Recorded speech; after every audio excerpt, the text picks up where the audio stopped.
기도하시겠습니다. 하나님, 이 시간 부족하지만 하나님 말씀을 대언하고자 합니다.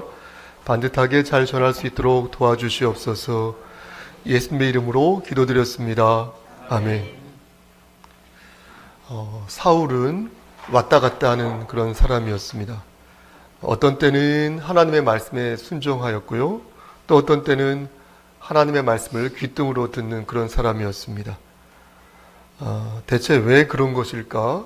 곰곰이 생각을 해보니까 그것이 아마도 하나의 습관이 아니었을까 싶은 것입니다. 여러분, 상습적으로 거짓말하는 사람 있지 않습니까? 상습적으로 사기치는 사람 있지 않습니까? 상습적으로 폭력을 행사하며 상습적으로 삶 자체가 나태한 사람들 있지 않습니까? 그 이유를 가만히 생각해 보면 유전적인 이유도 있을 수 있고 또 어떤 사회 구조적인 문화적인 이유도 분명 있겠지만 무엇보다도 본인의 생각과 의지가 하나의 습관이 되어서 고질적 병폐가 되는 경우가 사실 많은 것입니다. 하나님께서 사울에게 아말렉 족속을 쳐부수라 이렇게 명령을 하셨을 때, 그래서 남녀노소 가축할 것 없이 모두 다 진멸하라 이렇게 명령을 하셨는데 이 사울 왕은 그 말씀에 순종하지 않았다는 것입니다. 군대를 소집하여 열심히 싸우긴 싸웠죠. 하지만 아말렉 왕이었던 아각을 사울은 살려두었고요. 또 양과 소 중에서 어땠습니까? 가장 질이 좋은 것들을, 기름진 것들을 남겨놓았습니다. 괜찮습니다. 그리고 가치가 없고 하자가 있는 것들만 이렇게 불태워서 진멸해서 없앴습니다. 왜 그렇게 행동한 것일까 물을 때 저는 사울의 마음으로 제가 들어가 봐서 사울의 위치에서 생각을 해보면 그 안에서 인간의 욕망을 발견하는 것입니다. 사울은 하나님께 제물로 바치려고 전리품을 남겨놓았다 이렇게 말을 했지만 그건 누가 봐도 거짓말이었거든요. 사울의 진짜 속마음은 무엇이었습니까? 그 속마음은 누구보다도 백성들이 잘 알고 있었으니 그 이유는 사울의 마음이나 이 백성들의 마음이나 똑같았기 때문에 그렇습니다. 그러한 마음을 우리가 또 바라보는 것이죠. 우리가 왜 잘합니까? 그들의 마음과 우리의 마음이 엇비슷하기 때문에 그런 것입니다. 그러니까 잘 보이는 것입니다.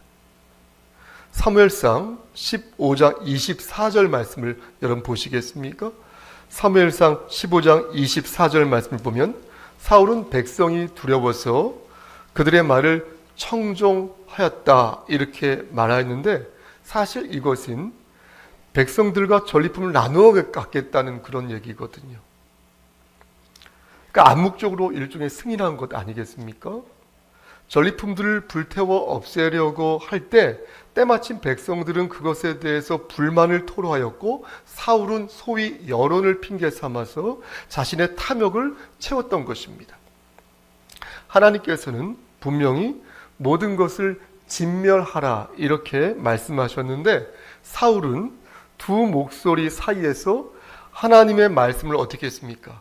하나님의 말씀을 버린 것이고 반대로 백성들의 말을 선택한 것입니다. 정말로 사울이, 여러분 잘 생각해 보십시오. 하나님께 좋은 것을 드리려고 전리품을 남겨놓은 것이었다면, 그런 것이라면 전리품에 대해 일절 손을 대지 말아야 했습니다. 하지만 사울은 9절 말씀을 보면 어떻습니까? 백성들과 함께 전리품에 대해서 다른 생각을 하였고요.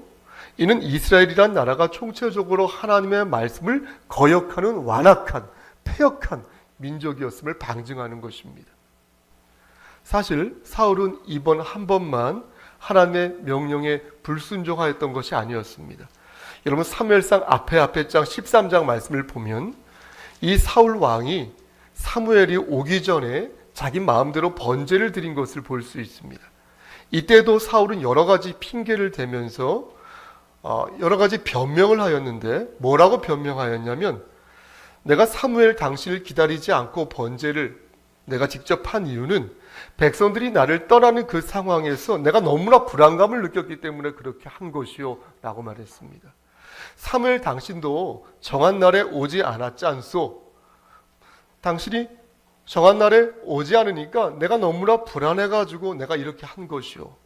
무엇보다도 블레셋 사람들이 mikmas에 모여서 나를 죽이려고 하였으니까 내가 너무나 불안하여서 신속히 하나님께 은혜를 구하지 아니하면 내가 도저히 살 수 없을 것 같아서 내가 사무엘 대신 번제를 드린 것이요 라는 취지로 말하였습니다. 이게 어떻게 보면 이해가 되지 않습니까? 이해가 됩니다. 당시 블레셋 군대는 병거가 3만이었고 그리고 마병이 6천이었으며 백성들은 해변에 모래같이 말았다고 말씀합니다. 그러니까 사울은 어땠습니까, 여러분? 입장을 바꿔놓고 한번 생각해 보십시오. 얼마나 심리적으로 압박감을 느꼈겠습니까? 게다가 사울은 7일 동안 길갈에서 사무엘을 기다렸지만 사무엘이 정한 그 시간에 오지 않자 백성들은 뿔뿔이 흩어지고 말았기에 이런 상황에서 사울은 분명 엄청난 중압감을 느꼈을 것입니다. 그래서 내가 무언가를 해야 한다는 그런 생각을 가졌을 것입니다. 그런 압박감에 시달렸을 것입니다. 그래서 사울은 사무엘 대신 자기가 번제를 드리는 것을 하나님께서 이해해 주시겠지라고 아마도 생각했을 것입니다. 하지만 성경은 분명히 사울의 잘못을 지적하고 있습니다.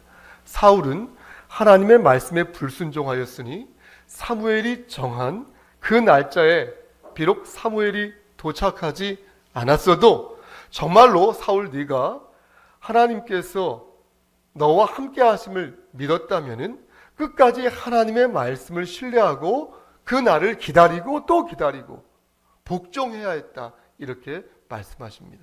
그러니까 하나님께서는 긴박한 상황에서 한 나라의 왕인 사울이 얼마만큼 인내하고 얼마만큼 복종하는지를 보셨다는 것입니다. 그러니까 사울은 끝까지 하나님 말씀을 신뢰해야 됐어요. 근데 그렇게 하지 않은 것입니다. 물론 인간적으로 볼 때는 어떻습니까?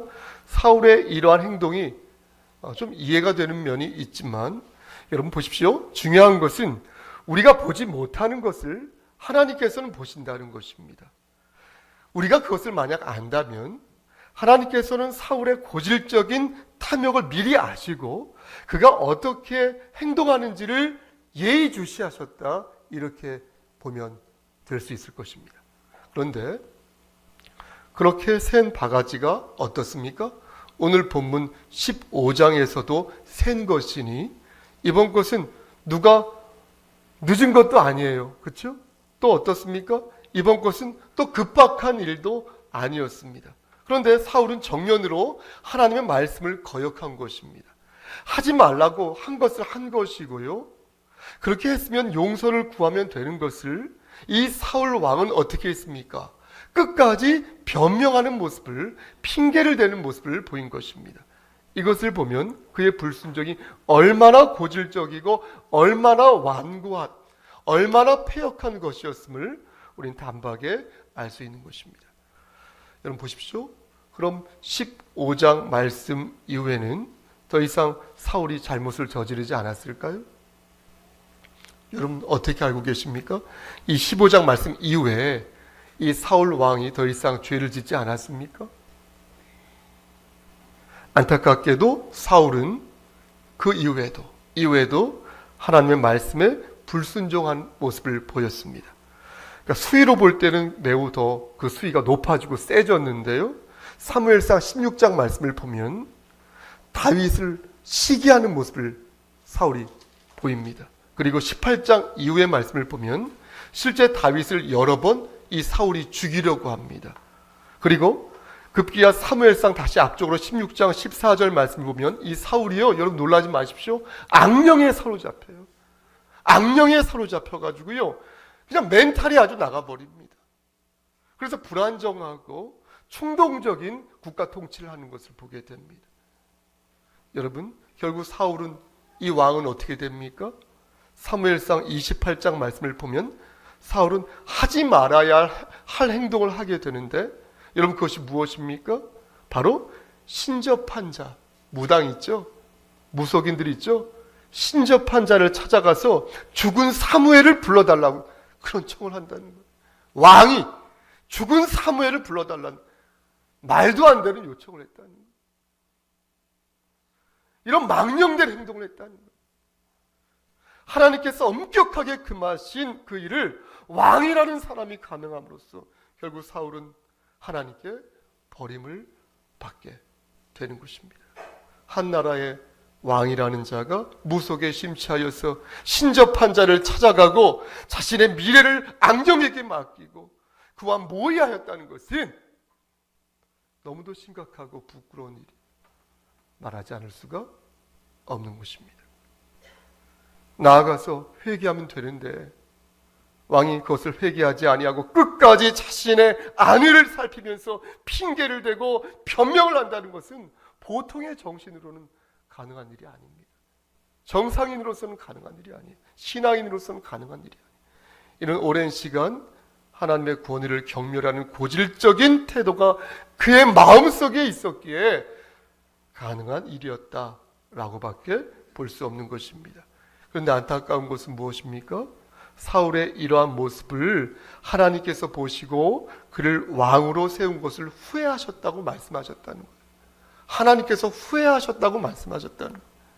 여러분 사무엘상 11, 오늘 말씀 11절 말씀을 보면 그 내용이 나오는데요. 여기서 하나님께서 후회하셨다라고 하신 말씀의 그 뜻은 우리가 일반적으로 생각하는 그런 후회를 뜻하는 것이 아닙니다.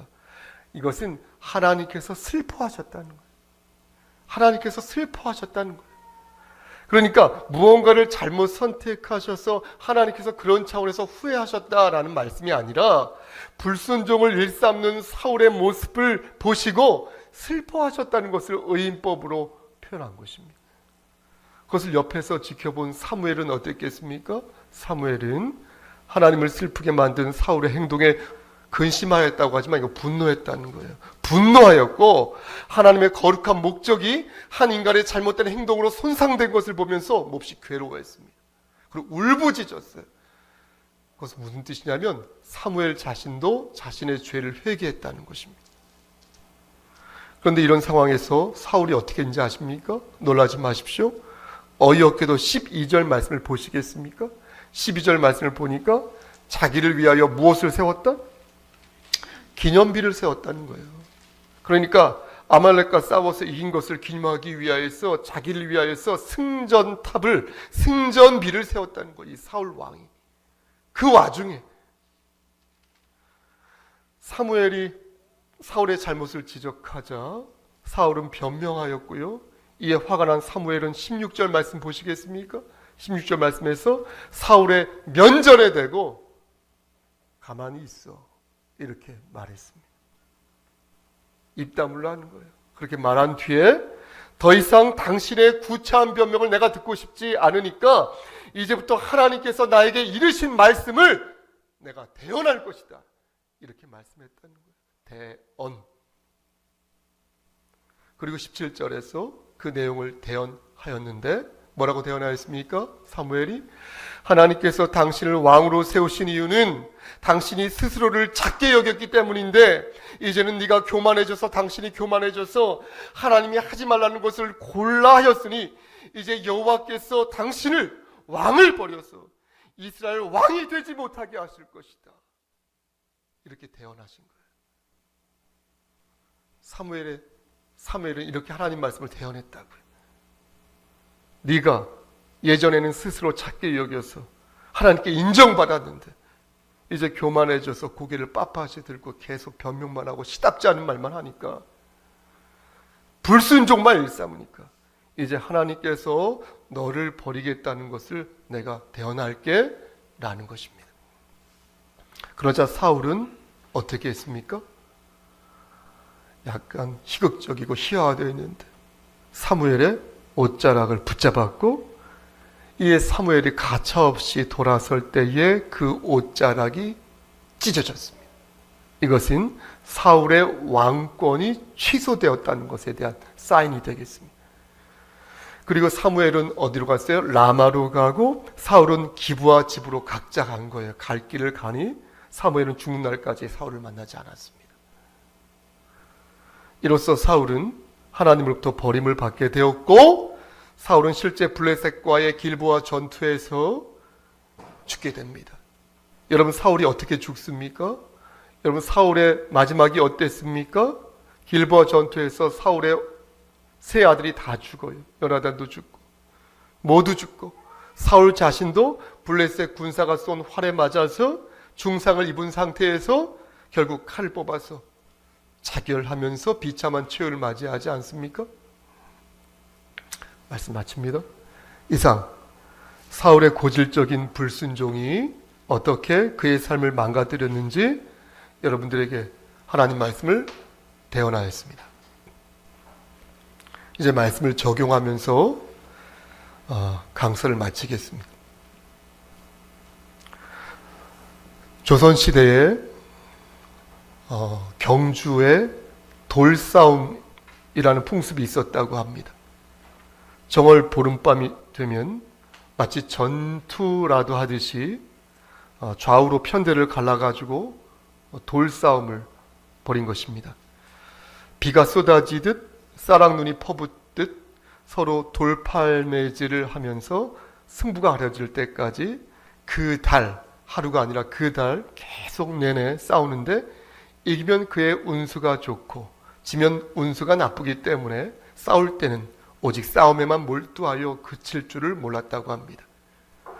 싸움이 시작되면 돌멩이를 손에 쥐고 있는 힘을 다하여서 앞으로 돌진하는데 그 순간 나의 친구와 나의 형제와 자매와 이웃도 모두 원수가 되어 마구 돌팔매질을 퍼부어서 결국 머리를 싸매게 되고 발이 갈라지게 되고 누구는 살같이 찢어지게 되고 누구는 뼈가 드러나서 그렇게 돼야 비로소 마음이 시원하여 내가 이겼다, 상대는 도망쳤다, 이제 나는 금년의 길 운을 차지하여 우환이 없을 것이다, 질병도 없을 것이다 하며 좋아했다고 합니다. 이렇게 어처구니 없는 풍속이 조선시대 내내 계속되었으니 그렇게 된 이유는 그러한 습속이 몸속에 배어 있었기 때문이고 분명 머리로 생각할 때 그게 문제이기는 한데 습관이 되어서 당연한 듯 전승되었다는 것입니다. 여러분 보십시오. 하나님을 믿는다는 것은 다시요. 하나님을 믿는다는 사람이 잘못된 습속에 빠져 하나님의 영광을 가린다면 그는 진정 하나님을 믿는 사람이라고 말할 수 없을 것입니다. 단순한 생활 습관과 단순한 문화적 차이가 아니라 누가 보더라도 하나님 말씀에 어긋난 행동을 하는데 그 모습을 보고도 아무런 말도 하지 못하는 목사가 있다면 어찌 그를 목사를 할 수 있겠습니까? 그리고 그런 목사를 칭송하는 성도가 있다면 어찌 그를 성도라 말할 수 있겠습니까?